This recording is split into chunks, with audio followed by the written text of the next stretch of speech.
오늘 예배 참석하신 여러분 모두에게 하나님의 크신 복과 은혜가 넘치시길 간절히 축원을 드립니다. 잠시 앞에 보이는 우리 사진을 좀 보시죠. 눈이 내리고 이 서울역 광장의 사진입니다. 눈이 내리고 한 노숙자와 어떤 아저씨 한 사람이 서로 같이 붙어서 지금 있죠. 다음 장면은 그 노숙자에게 한 사람이 자기가 입던 외투를 벗어서 걸쳐주는 장면의 사진입니다. 지난 2021년 1월 18일 한겨레 신문 인터넷판에서 백소와 기자가 자기가 직접 찍고 쓴 기사입니다. 제가 그 기사를 좀 읽어드릴게요. 소낙눈이 쏟아진 18일 오전 거센 눈발이 그치기 전 사진 취재를 하기 위해 서둘러 서울역 앞 광장으로 향했다. 바쁜 출근길 시민들도 지각이라도 할세라 발걸음을 재촉하고 있다.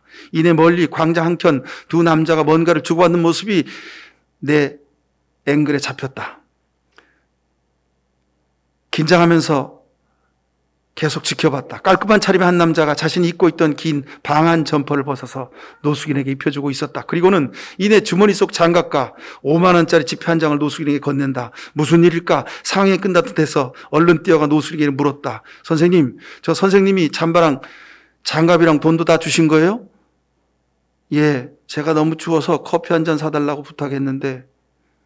소낙눈이 쏟아진 18일 오전 서울 중구 서울역 앞에서 한 시민이 거리 노숙자에게 자신의 방한 점퍼를 덮어주고 있었다. 주위를 둘러보자 점퍼를 건넨 남자는 저 멀리 벌써 이미 사라져 가고 있었다. 미끌미끌 눈길로 그 뒤를 쫓아갔지만 그는 이내 시야에서 사라져서 찾을 수 없었다. 노숙인에게 다시 상황을 물어보려고 또 뒤로 뛰어왔지만 그도 어디론가 사라진 뒤였다. 이 기사와 사진을 보고 저는 온몸에 소름이 돋았습니다. 기사를 읽으면서 그 기사 속에 하나님의 음성이 제 귀에 들렸기 때문입니다. 가서 너도 이처럼 해라.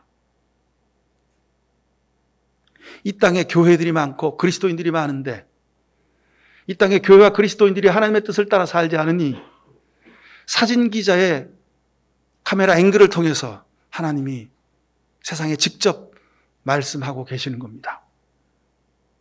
미안하고 마음이 찔렸습니다. 그리고 안타까웠습니다.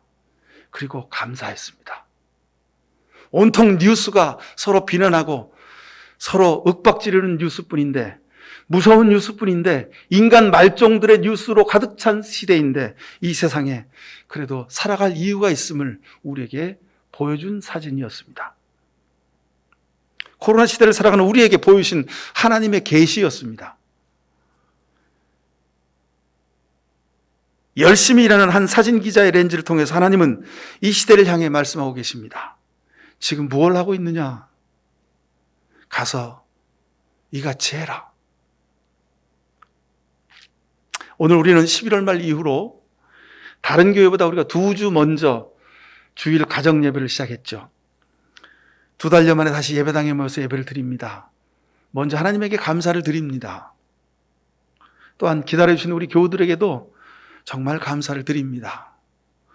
누군들 교회에 모여서 예배하고 싶지 않았겠습니까? 그죠?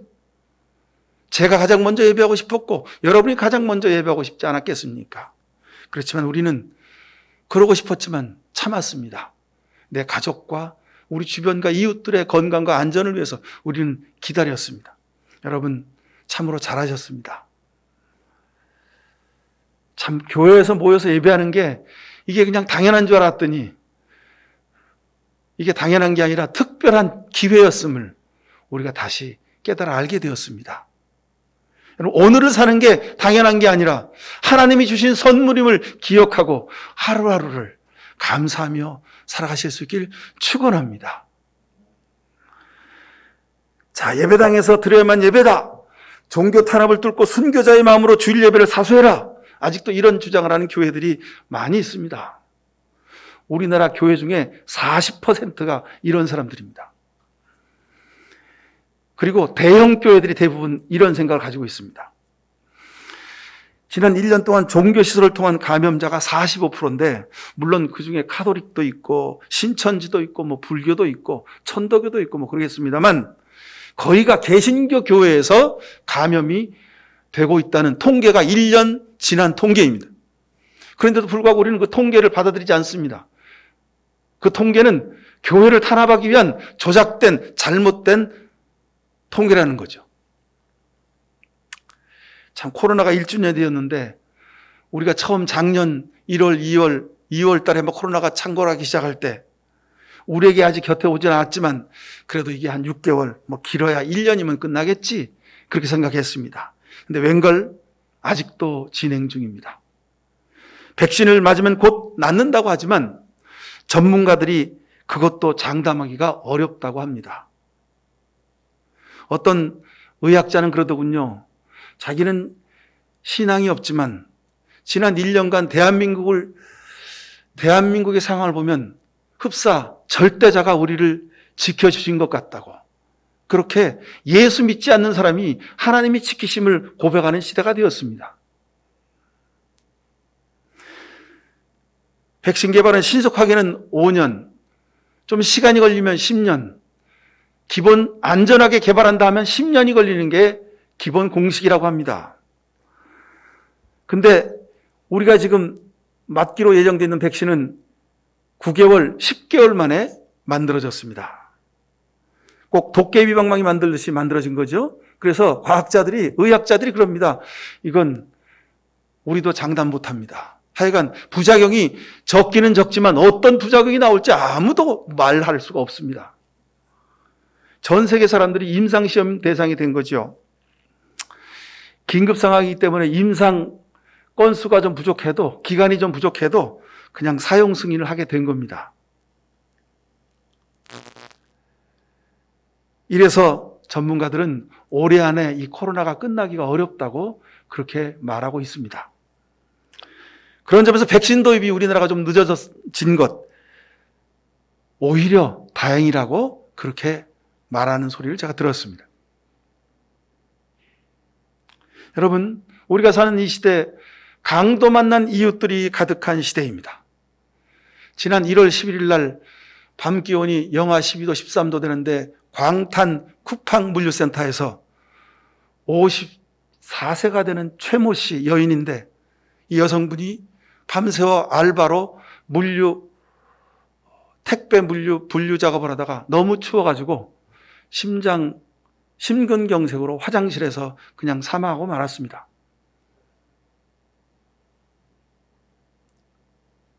어떤 아이는 아직 말도 제대로 못하는 때인데 자기 엄마한테 온몸의 뼈가 다 부러지는 그런 폭행을 당하고 그냥 죽을 수밖에 없는 시대입니다.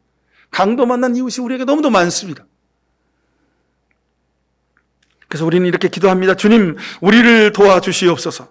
코로나에 걸려서 자가격리 입원 치료 중에 있는 이들에게 주님의 손길을 펴주소서. 이들을 검진하고 치료하고 보살피는 이들에게 힘과 용기를 주소서. 인내를 주소서. 방역조치 때문에 매출이 하나도 없는 이들, 일자리가 사라진 이들, 생계가 막막해서 눈물을 흘리는 이들이 있습니다. 주여 이들을 지키시고 돌보아 주옵소서. 속히 코로나의 광풍이 지나가고 평화로운 일상을 회복해 주소서.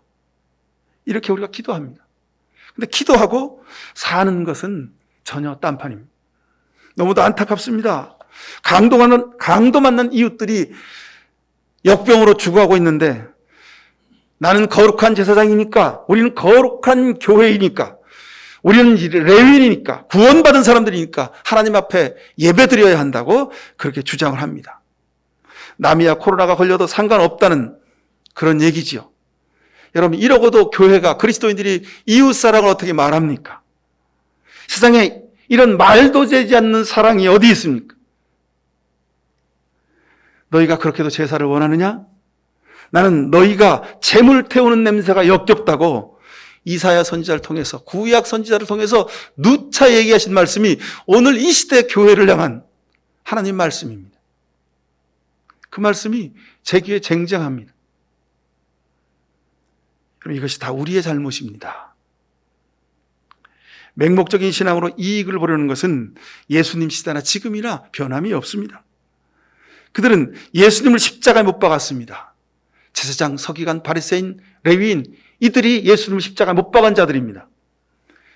지금도 예수님을 십자가에 못 박는 교회 그리스도인들이 아주 주변에 널려 있습니다. 요한복음 2장 17절에 주의 집을 생각하는 열정이 나를 삼킬 것이라 주님이 말씀하셨습니다. 시편의 다윗의 고백이기도 합니다. 지금도 그렇습니다, 여러분. 자기 신념으로, 자기 개똥 철학으로 예수님을 팔고 교회를 팔고 성도들을 이용해 먹는 거짓 선지자, 가짜 목자들 주위에 수두룩함 때문에 말세입니다, 여러분. 누가복음 10장에 보면 선한 사마리아 사람 이야기가 나오죠. 어떤 사람이 예루살렘에서 여리고로 내려가다 강도를 만나 죽을 뻔, 지금 다 죽어가고 있습니다. 근데 그 사람 곁을 제사장이 쳐다보고 지나갑니다. 성경은 쳐다보고 피하여 지나갔다 그랬습니다.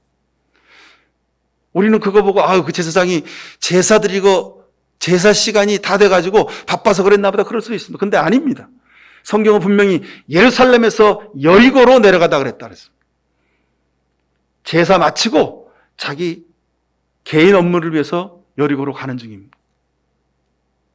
바쁜 시간이 아니었습니다. 보고 피해서 지나갔다는 겁니다. 레위인도 그것을 지나다가 강도당한 상을 받지만 보고 피하여 지나갔습니다.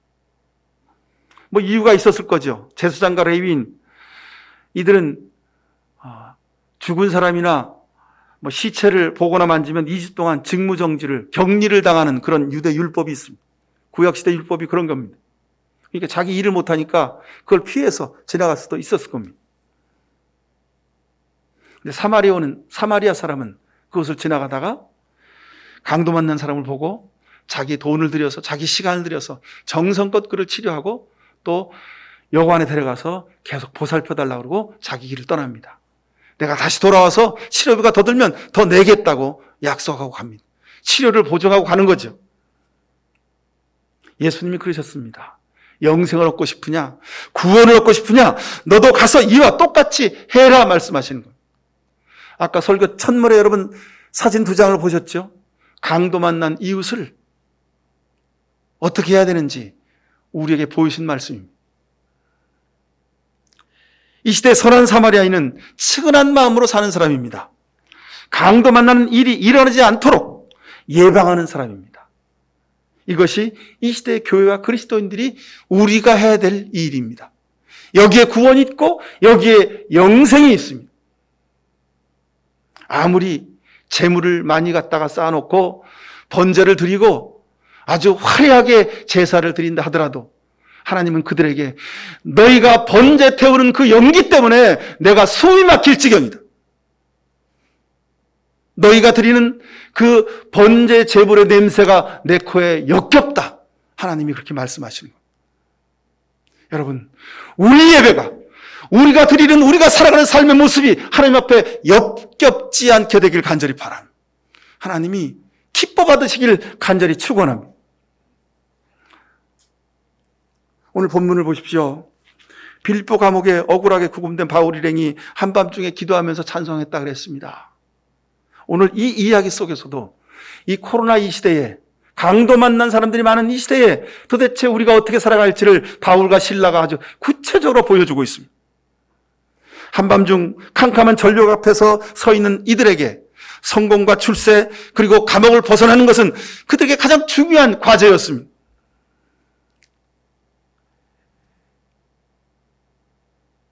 그런데 그 시련 앞에서 그 한밤중에 저들의 삶의 믿음의 가치가 드러납니다.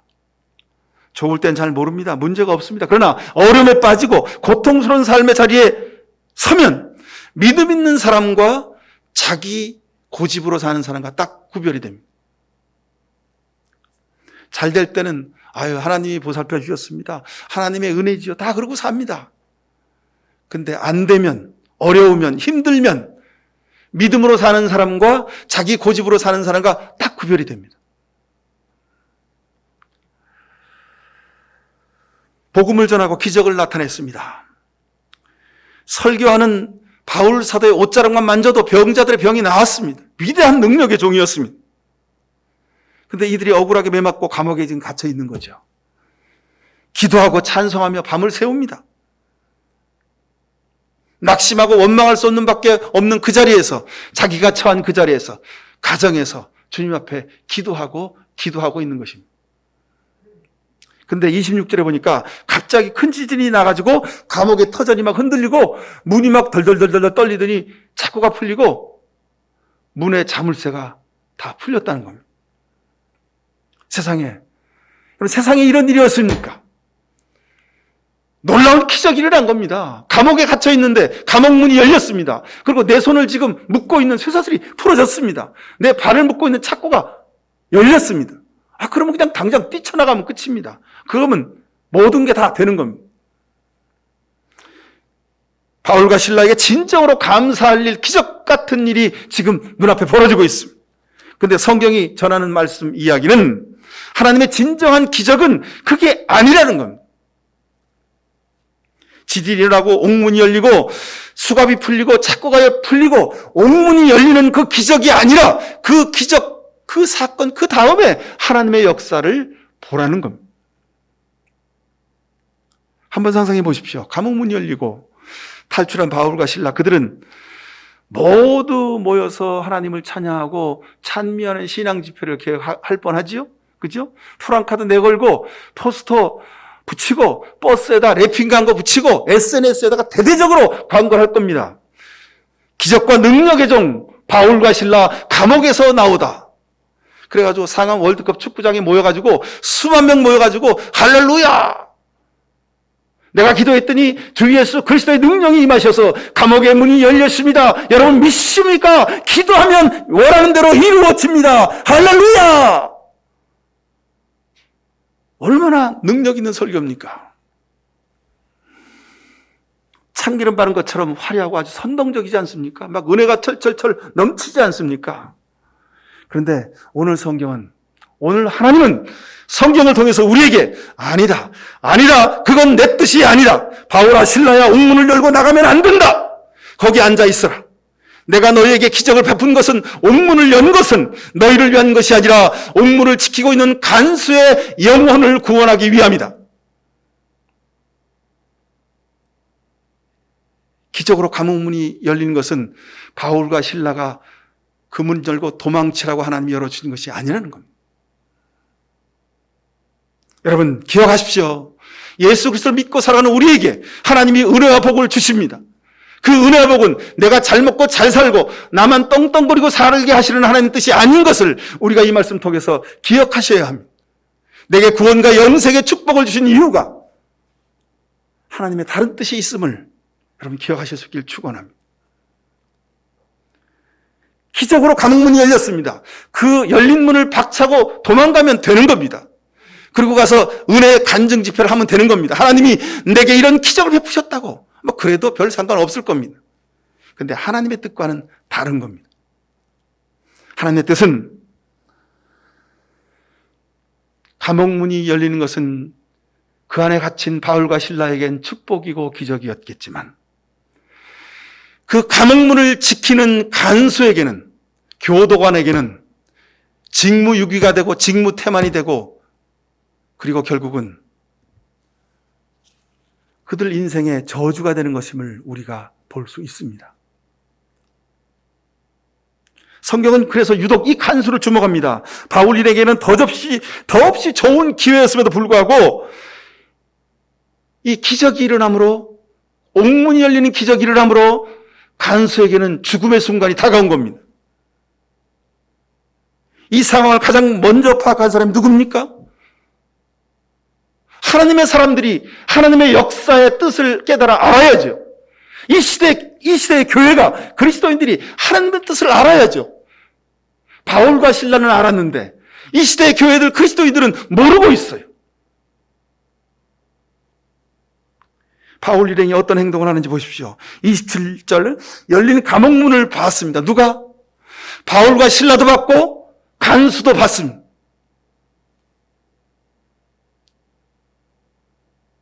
바울과 실라는 기뻤을 겁니다. 내심. 이걸 뛰쳐나가 마라. 아마 그런 마음이 굴뚝 같았을 겁니다. 간수는 가슴이 철렁했습니다. 옥문이 다 열리고 착고가 다 풀어져 있습니다. 죄수들이. 야, 이제 나 끝났다. 여기 죄수들 다 도망갔으니, 특별히 바울과 실라 도망갔으니 이제 다 끝났다. 살아있어도 뭐하냐. 내가 그냥 죽음으로 내 책임 다하면 우리 가족들이라도 먹고 살겠지. 그리고 자살하려고 딱 하는 순간입니다. 근데 28절에 바울이 소리를 지르죠. 이보시오, 간수 양반! 스톱! 우리가 여기 있어, 여기! 우리가 도망가 안 갔다니까.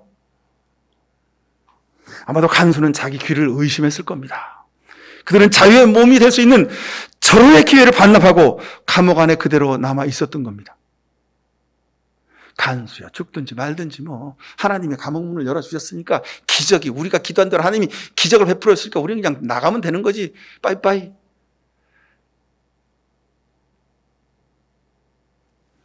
이게 오늘 이 시대의 교회가 하는 일들입니다. 여러분, 예수를 믿어도, 하나님을 믿어도 예수님의 뜻을 알고 하나님의 뜻을 알고 믿어야 합니다. 이런 점에서 바울과 실라는 위대한 믿음의 종들이었습니다. 자신들이 밤새워 찬송하며 기도하며 하나님 풀어주옵소서라고 기도했는데 정말 감옥문이 열렸어요. 그럼 뛰쳐나가면 되는 거죠. 근데 이들은 눈앞에 나타나는 현상을 넘어서 하나님의 뜻이 어디에 있는지를 보았던 겁니다. 내가 이런 행동을 하고 내가 이런 행위하고 이런 말을 함으로 어떤 현상이 초래될지를 저들은 예상하고 있었던 겁니다. 이것이 하나님께 영광이 되는지 나의 영광을 위한 것인지를 저들이 알았던 겁니다. 누가 감옥에서 풀려나는 것을 마다하겠습니까? 누가 축복 누리는 것을 마다하겠습니까? 그런데 주어진 기회를, 기적을 반납하고 마다한 사람, 이 사람들이 바울과 실라입니다. 누군들 주일날 교회 와서 매주 예배하고 싶지 않겠습니까? 누군들 교인들이 같이 앉아있는 자리에서 찬송하고 예배하고 설교하고 싶지 않겠습니까? 나만 거룩하고 은혜 받으면 됩니까? 여러분, 하나를 보면 열을 압니다. 다른 이들이 코로나 걸려서 죽든지 말든지 상관없는 거예요. 그냥 우리는 하나님께 영광 드리면 된다는 겁니다. 이런 종교가 어디 있습니까? 이런 사이비가 어디 있습니까? 여러분, 하나님 앞에 연자맷돌을 목에 걸고 우리는 100번, 1000번 바다에 빠져 죽어도 시원치 않는 존재가 되었습니다. 하나님이 우리에게 감옥문을 열어주신다고 할지라도 생명을 살리기 위한 하나님의 계획하심이 뒤에 따로 있음을 여러분 우리가 깨달아 하실 수 있길 바랍니다. 우리가 바라고 원하는 것이 있지요. 하지만 하나님은 우리의 소망을 이루어 주시는 것을 넘어서십니다. 우리가 기도하면 하나님 우리 기도를 들어주시지요. 근데 하나님은 우리 기도를 들어주시는 것을 넘어서서 다른 것까지 보게 하신다는 겁니다. 우리의 뜻을 넘어서 하나님은 하나님의 뜻을 이루어 가시는 겁니다.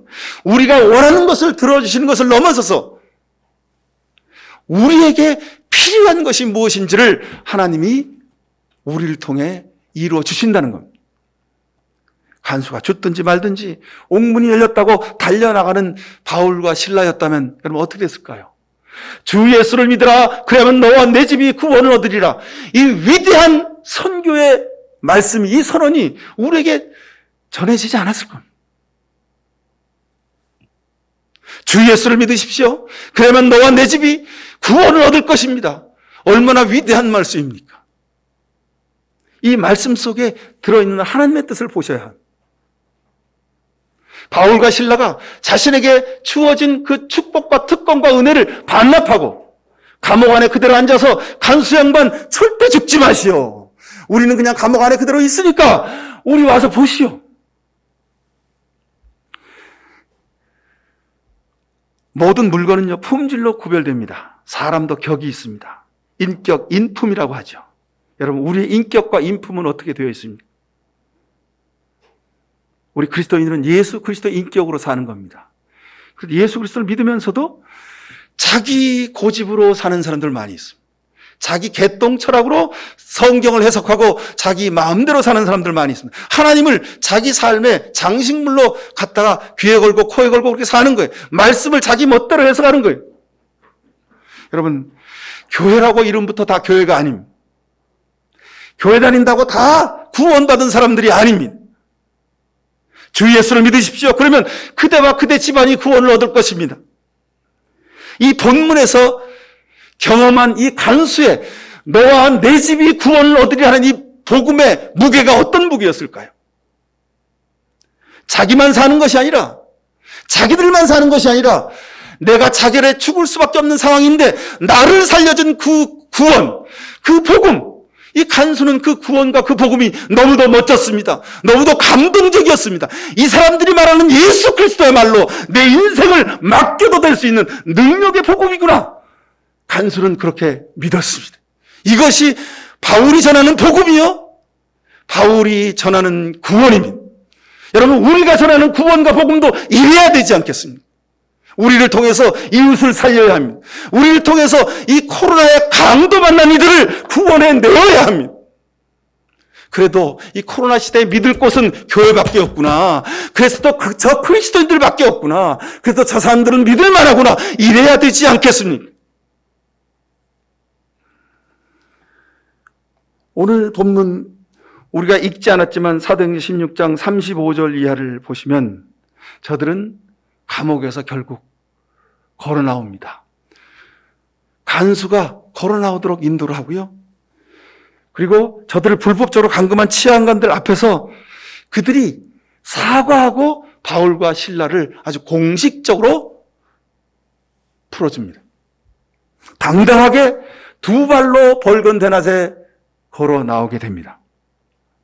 여러분, 하나님 믿는 사람들은 그냥 밤중에 도망 나오는 사람들이 아닙니다. 기적이라는 이유로 밤중에 도망 나오기를 원하십니까? 아니면 떳떳하게 합법적으로 대낮에 공식적으로 사과받고 걸어 나오는 모습이 더 아름답습니까? 그리고 저들은 빌립보에 있는 성도들에게 가서 서로 격려하고 떠납니다. 하나님이 우리를 이렇게 살피셨다고. 그리고 빌립보 감옥의 간수를 이렇게, 그 집안을 이렇게 구원하셨다고. 여러분, 바울과 실라를 통해서 초대교회에 선포된 복음과 구원의 역사는 참 복음의 진리는 이런 것입니다. 우리를 통하여 이웃의 생명이 살아나고 그들의 생명을 지키고 그들의 집안을 구원시키고 온 시대의 사람들에게 칭송받는 교회, 여러분들 될 수 있기를 간절히 축원드립니다. 기도하십시다. 사랑의 아버지 하나님, 우리를 불쌍히 여겨 주옵소서. 우리의 죄 때문입니다. 우리의 부족함 때문입니다. 하나님의 얼굴에 오물이 발라지고 이 땅의 교회의 십자가가 땅바닥에 그냥 처박혀 버렸습니다. 주님, 우리를 용서하옵소서. 우리에게 다시 기회를 주옵소서. 바울과 실라처럼 하나님의 뜻을 분별하는 교회 되게 하시고 우리 그리스도인들을 되게 하여 주옵소서. 우리를 통해 이 어둠의 세상의 빛을 발할 수 있는 기회를 허락해 주옵소서. 우리 목양교회 성도들 가정가정마다 지키시고 저들의 일터를 붙들어 주셨음을 감사합니다. 주여, 주께서 함께하여 주시사 주님 저들의 기도에 은총과 은혜를 부어주시사 응답하여 주옵소서. 우리의 기도를 뛰어넘어 하나님의 뜻을 이루는 저들의 삶이 되도록 주님 은혜를 베풀어 주옵소서. 이 나라 이 백성을 불쌍히 여기시고 주님 주의 사랑으로 돌보아 주셔서 코로나 이 시대에 강도 만난 이웃들이 새 힘과 용기를 얻고 다시 일어설 수 있도록 은혜를 베풀어 주옵소서. 예수 그리스도 이름으로 기도하옵나이다. 아멘. 이 세상 살면서 우리의 생명을 나누어 이웃의 생명을 구하고 이웃에게 영생과 구원의 복음을 전하겠습니다. 이 땅의 교회들과 그리스도인들을 통하여 하나님의 뜻을 온전히 이루어 주옵소서.